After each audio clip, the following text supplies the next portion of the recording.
This is Amy Chan from CakeDecoratingSchool.com, and if you like cake decorating, you're in the right place. Welcome to our flower series. In this video, we'll be piping Japanese chrysanthemums. It's broken down into steps so you can skip ahead, rewind, and rewatch as desired. We're going to make a couple of colors for these fun Japanese chrysanthemums that we're going to make today, and I'm using American-style buttercream and the following liquid gel colors: royal blue, lemon yellow, neon bright pink, and finally, Buckeye brown. And I've got just a little bit on my lid of each color because I'm going to make some light shades. And I'm actually going to start out by making a little kind of mossy green. And for that, just some little specks of my blue, a little heavier on my yellow,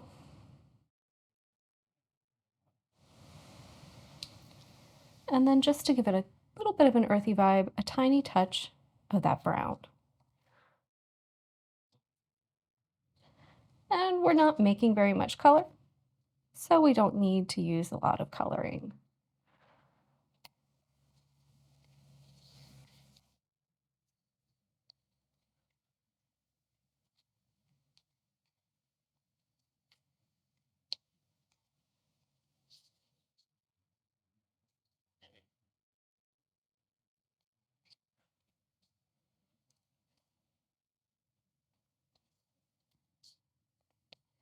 And you can see that makes a nice soft shade of green that has a nice natural vibe to it just because of that touch of brown we added in there.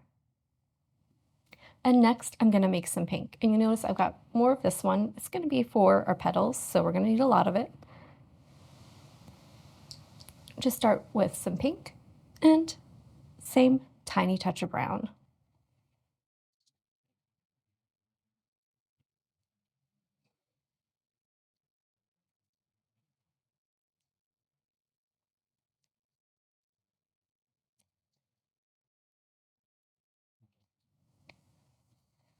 I like where this is going. I think I just want it to be a little more present. So I'm just going to repeat what I did before. A couple of specks of pink and one of that brown.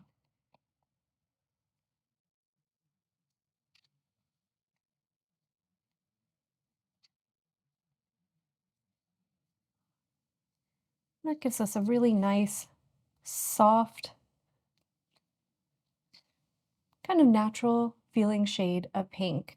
I'm going to take half of this and just kind of scrape it over, maybe more than half, like 2/3 on one side of my bowl. And then just keep about 1/3 of it over here. And I'm going to make this bit darker. So more pink and just a little heavier on the brown. I want to make a nice shade that goes with the one that we've already made, but is more intense. And then I'm just going to loosely blend the two colors together and load them in my bag like that. So I like where this color is going. I think we just need more pink. And that right there could be a life philosophy. Just need more pink.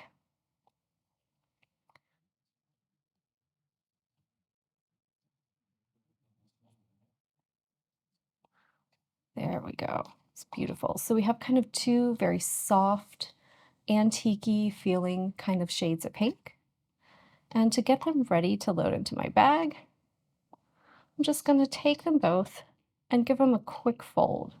So nothing too crazy, right? Just loosely blending them so that they're kind of marbled together. And that's exactly how I'm going to load that in my bag. And that should give me some fun streaks and some play and some in-between colors.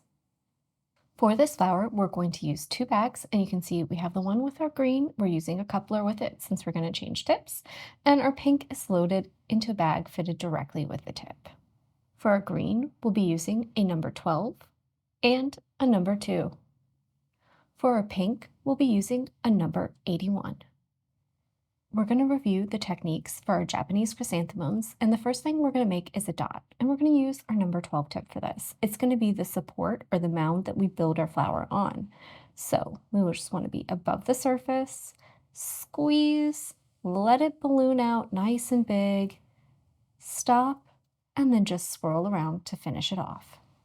We're going to be doing some spikes with our number 2 to be kind of those nice little frilly stamens in the center.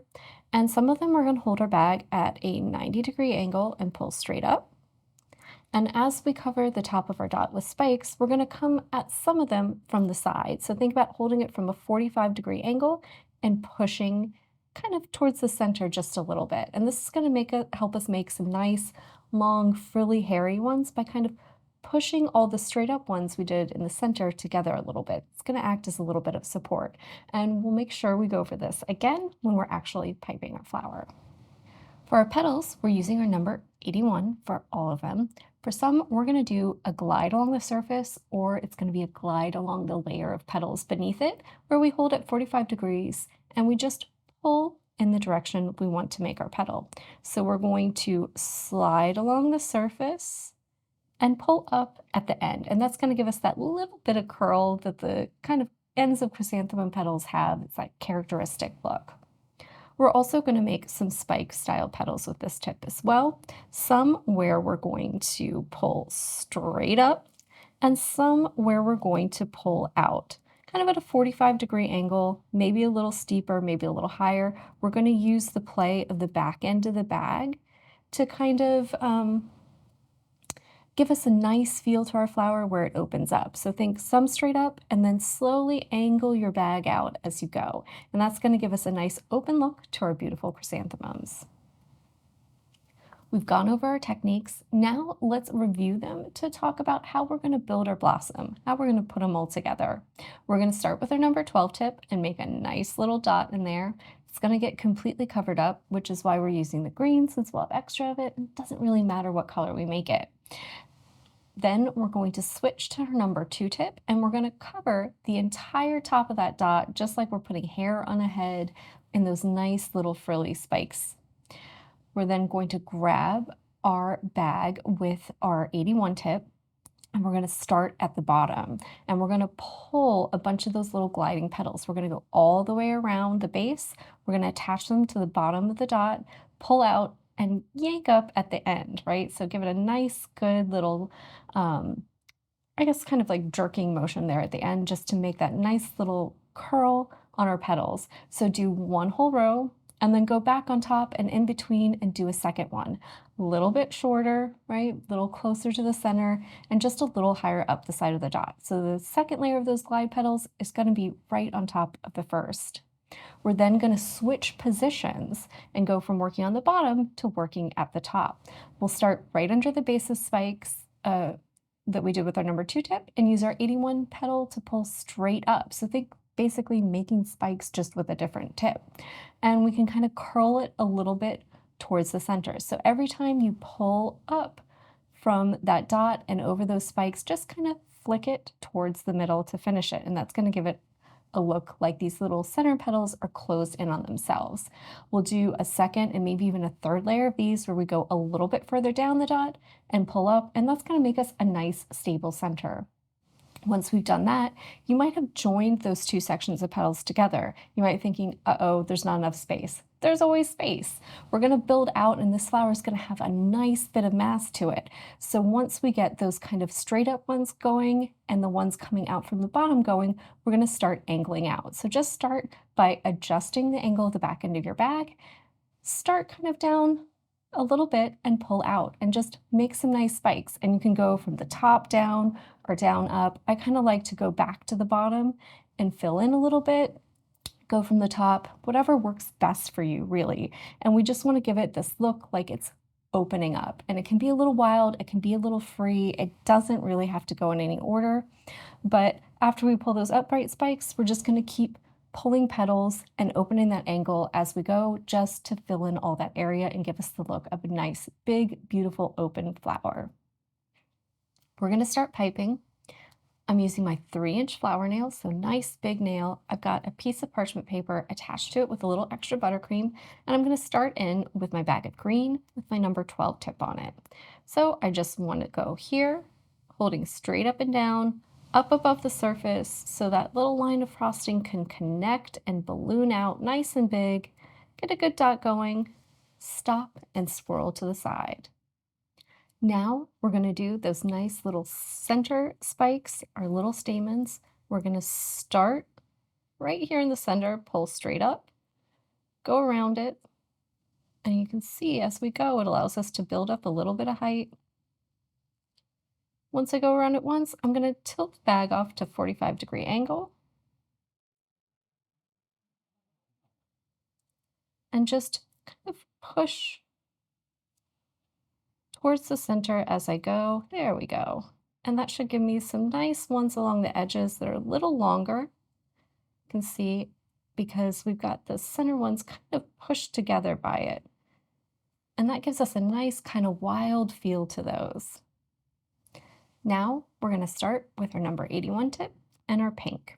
And I'm just going to pull out towards the edge of the paper and up at the ends. And you can always give it a gentle little coax if you don't quite get the curl that you want.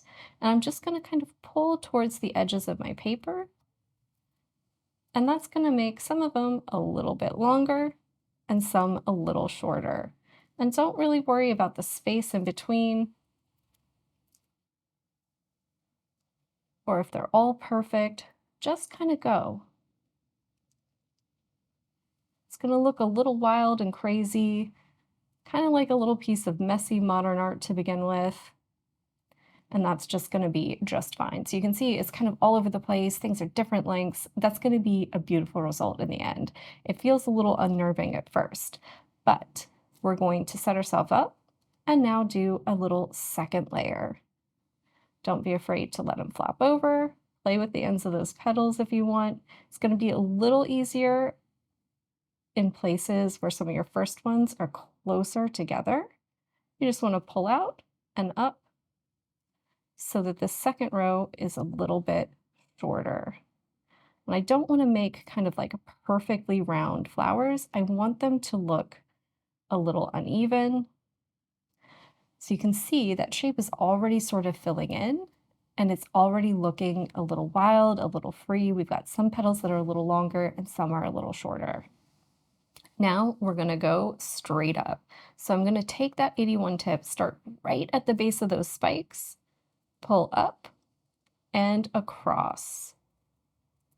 So you want to kind of enclose some of those spikes. And you can see we've got a nice little bit of green poking through. I'm going to come a little further down and do a second layer. They don't have to quite meet the top of the first, and we're just going to go straight up rather than flicking towards the middle because there's already something there. So we just want to make a nice little secure center that encloses those beautiful little green stamens. Now we're going to start pulling out at an angle. So to start with, we don't want to be quite at 45 or quite straight up. We want to be just maybe a little bit off to the side. And we want to slide along that angle and just go around, make a row of petals. They're going to just stick out a little bit from those center ones, but not too much. Just flop over a little bit gently. You can see that's a nice first row. There's a little bit of separation still. Now I'm going to take it to 45 and just slide along that angle. And you can see it's starting to fill in that space between those two groupings, those two original groupings we did, the ones at the bottom and the ones enclosing the center. And after this, typically, I'll go a little closer to flat and just fill in anywhere I've still got some kind of gaps. You can let them curl up, you can let them flop over. Just take a spin around and see anywhere it needs to be filled in and just pull a petal. So anywhere you feel like the structure needs a little more support, anywhere you feel like it needs an extra little petal, You can pull one on whatever angle works. So I'm just giving it a couple little spins just to check things out, see where there's any little gaps, and I might be able to squeeze one in. Do some of them a little longer and some of them a little shorter, and that's going to give you a nice, loose, natural feel. And you can see by pulling some of the original ones longer and some of them shorter in different areas, it gives it a nice kind of natural, soft opening feel where some of it's a little longer. It has a little movement and it's not too perfectly round, which I feel really mimics the natural flowers. That's all for this lesson on Japanese chrysanthemums. We hope you enjoyed this one, and if you did, try checking out our flower series video on regular chrysanthemums. They make a nice duo for a beautiful cake. If you enjoyed this video and you'd like more about the cake decorating materials and equipment we use, or just some inspirational videos about cake decorating itself, you can follow us on Insta or YouTube at Cake Decorating School. If you'd like to know more about yearly membership and what it entails, you can go to www.cakedecoratingschool.com for more information. And if you're interested in these products, you can check the links in the description.